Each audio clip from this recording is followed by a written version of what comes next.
Start करते हैं projectile motion. Projectile motion यानी कि 2 डायमेंशनल मोशन के अंदर अब हम देखेंगे ऑब्लिक प्रोजेक्शन। इससे पहला हुआ था हमारे पास हॉरिजॉन्टल प्रोजेक्शन और अब होने वाला है हमारे पास ऑब्लिक प्रोजेक्शन। तो ऑब्लिक प्रोजेक्शन के अंदर मान लो कि आपने किसी फुटबॉल को किक कर दिया या आपने कोई एरो जो है वो थ्रो किया, सही है, यानी कि जेवलिन थ्रोन बोल लो। तो ऐसी सिचुएशन के अंदर पार्टिकल जो है वो एक साथ 2 वेलोसिटीज़ के कंबाइंड इफेक्ट में चलेगी, एक हॉरिजॉन्टल में और एक वर्टिकल में। तो हॉरिजॉन्टल डायरेक्शन में जो वेलोसिटी है उसको आपने नाम दे दिया यू कॉस थीटा और वर्टिकल डायरेक्शन में जो वेलोसिटी है उसे आपने नाम दे दिया यू साइन थीटा। हमने 2 तरह के प्रोजेक्शन देखे हैं। पहला हॉरिजॉन्टल प्रोजेक्शन जो कि आपके राइट हैंड साइड में बना हुआ है और दूसरा है ऑब्लिक प्रोजेक्शन जो कि आपके लेफ्ट हैंड साइड में बना हुआ है। तो ये 2 तरीके के प्रोजेक्शन है। दोनों तरीके के प्रोजेक्शन में डिफरेंस इस बात का है कि हॉरिजॉन्टल प्रोजेक्शन के अंदर इनिशियल वेलोसिटी की वैल्यू वाई डायरेक्शन में 0 होती है, लेकिन ऑब्लिक प्रोजेक्शन में इनिशियल वेलोसिटी वाई डायरेक्शन में 0 नहीं होता है। सही है। टोटल मिलाकर के इस ऑब्लिक प्रोजेक्शन के अंदर आएंगे 5 फॉर्मूले। तो ऑब्लिक प्रोजेक्शन के अंदर आप किसी बॉडी को ग्राउंड से थीटा एंगल पर प्रोजेक्ट करोगे इनिशियल वेलोसिटी यू से। Got it. तो आपने यू वेलोसिटी से थीटा एंगल पर बॉडी को प्रोजेक्ट किया तो बॉडी के पास 2 वेलोसिटीज़ हो गई। हाईएस्ट पॉइंट पे वेलोसिटी केवल और केवल हॉरिजॉन्टल डायरेक्शन में होगी, वो कितनी होगी यू कॉस थीटा। ठीक है, हाईएस्ट पॉइंट पे वेलोसिटी कितनी हो गई यू कॉस थीटा। हाइट हो गया कैपिटल एच। इस इनिशियल वेलोसिटी के हमने एक्स में और वाई में 2 कंपोनेंट कर लिए। एक्स में कंपोनेंट हो गया यू कॉस थीटा और वाई में कंपोनेंट हो गया यू साइन थीटा। जितने एंगल से बॉडी को फेंका गया है उतने ही एंगल पर बॉडी रिटर्न भी होगी। सही है, यानी कि पॉइंट ऑफ प्रोजेक्शन और पॉइंट ऑफ रिसेप्शन पर लिया गया एंगल सेम होगा। तो आपने इस वेलोसिटी का दोबारा कंपोनेंट निकाला। हॉरिजॉन्टल में कंपोनेंट वही है U cos theta, vertical direction में कंपोनेंट बदल गया, डायरेक्शन बदल गई तो वैल्यू हो गई माइनस का you sine theta. Horizontal speed constant रहती है, यानी कि किसी भी पॉइंट पे हॉरिजॉन्टल डायरेक्शन के अंदर स्पीड की वैल्यू नहीं बदलती है। कितनी रहती है यू कॉस थीटा। लेकिन वर्टिकल डायरेक्शन में स्पीड लगातार चेंज होती है।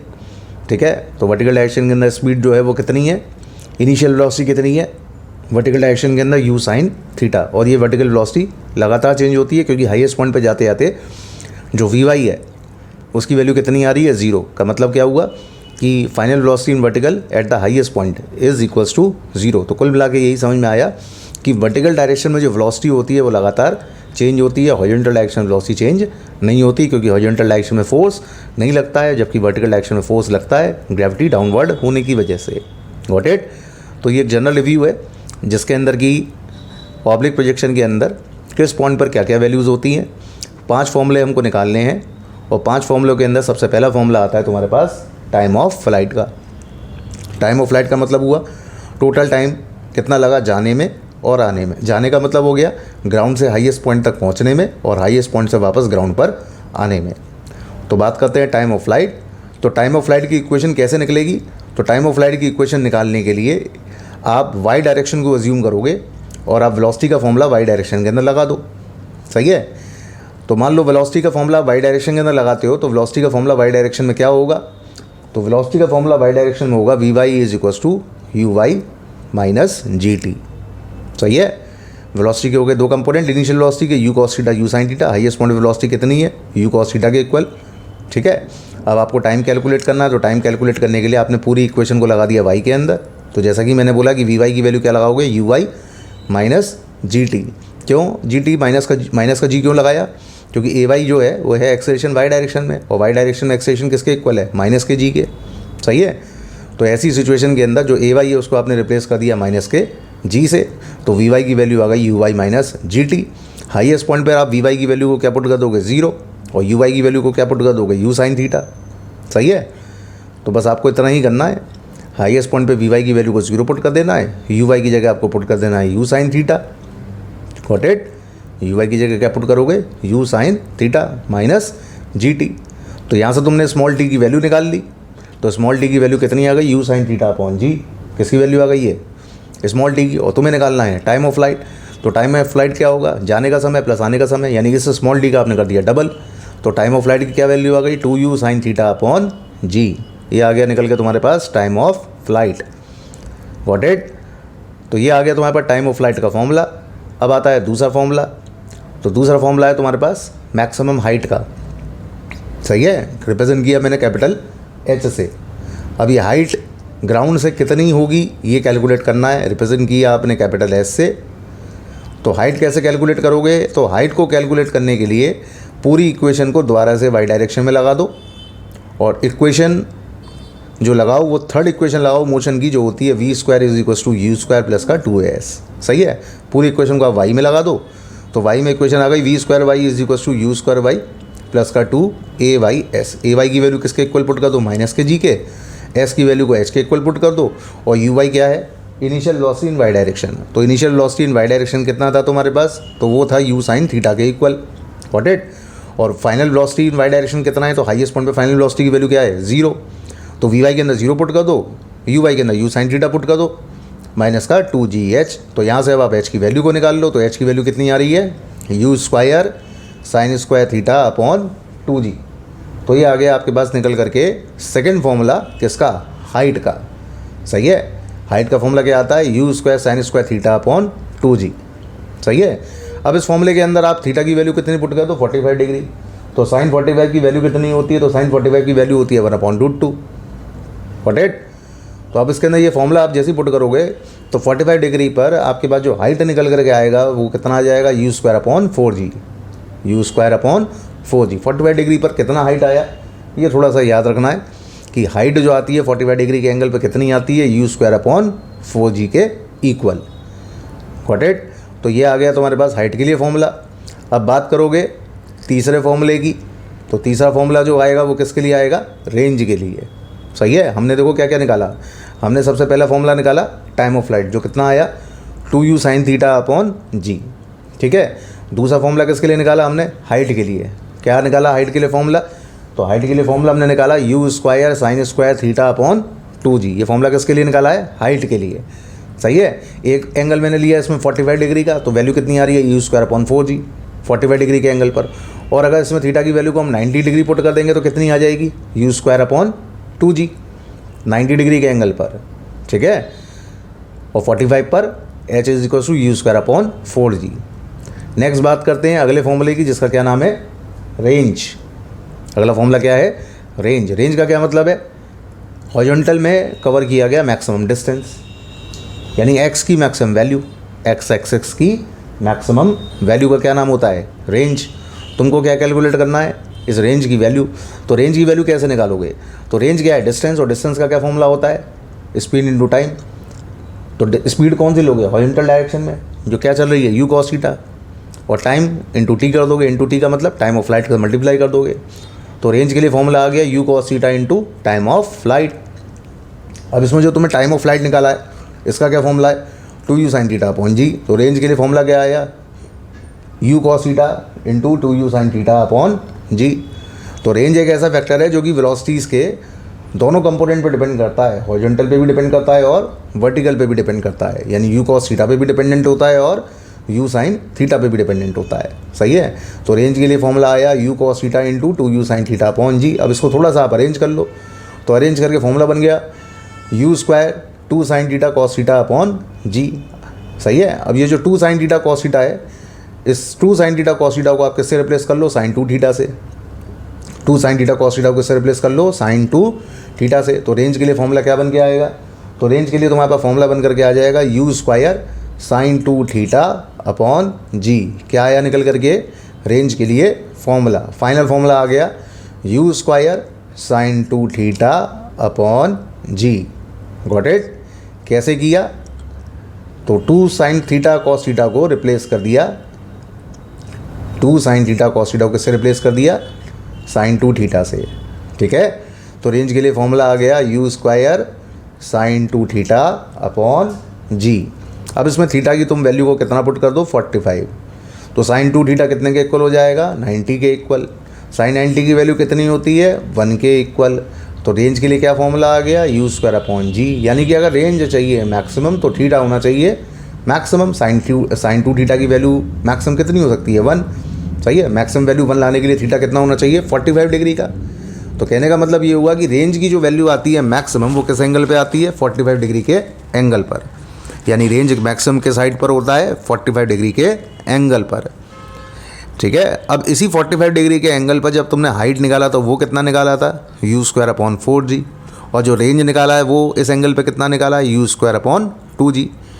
तो 45 डिग्री के एंगल पर रेंज को अगर मैं हाइट के साथ रिलेट करूं तो रेंज को हाइट के साथ रिलेट करने के लिए फॉर्मूला क्या आएगा, r = 4h, यानी h = r/4। काफ़ी इंपॉर्टेंट है फॉर्मूला कि 45 डिग्री के एंगल पर जो रेंज होता है वो हाइट का कितना होता है, 4 टाइम्स, या जो हाइट होती है वो रेंज की कितनी होती है, 1/4।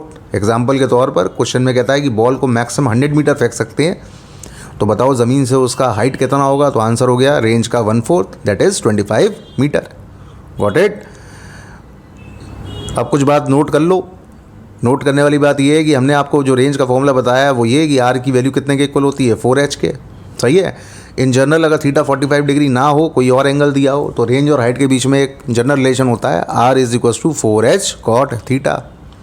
r = 4h cot theta. सही है। याद कैसे करोगे, तो याद करने का तरीका हो गया, रतन चोर है और चोर को क्या करना होता है, कॉट। तो फॉर्मूला हो गया याद, r = 4h cot थीटा। इसमें थीटा 45 डिग्री पुट करो तो अपने आप ही आ जाएगा r की वैल्यू 4h के इक्वल, क्योंकि cot 45 की वैल्यू कितनी होती है, 1। ठीक है। दूसरी बात, बॉडी को थीटा से प्रोजेक्ट करो या 90 - थीटा से प्रोजेक्ट करो, यानी 30 से प्रोजेक्ट करो या 60 से प्रोजेक्ट करो, 15 डिग्री से प्रोजेक्ट करो या 75 डिग्री से प्रोजेक्ट करो, जो रेंज का रेशियो रहेगा ये रेशियो हमेशा 1:1 रहेगा। रेंज का रेशियो हमेशा 1:1 रहेगा, चाहे बॉडी को थीटा से फेंका जाए चाहे 90 - थीटा से फेंका जाए, रेंज का रेशियो क्या रहता है, 1:1 का। What it, that is for theta और 90 - theta the range is same. लेकिन क्या हाइट भी सेम होगी, तो नहीं भाई। 30 डिग्री के एंगल पर बॉडी को आपने फेंका है तो हाइट कम होगी, 60 डिग्री के एंगल पर हाइट ज़्यादा होगी, तो हाइट का रेशियो क्या रहेगा, वो तो 1:1 नहीं होगा। सही है। तो लेकिन अगर मान लो दो एंगल हैं, एक 30 और एक 60, दोनों के लिए रेंज की वैल्यू सेम है और हाइट कितनी है, h1 h2, और रेंज को हाइट के साथ रिलेट करना हो तो एक सिंपल सा फॉर्मूला याद कर लो, r = 4 में h1 h2। तो ये फॉर्मूला हो गया रेंज हाइट में रिलेशन बन गया। ठीक है ना।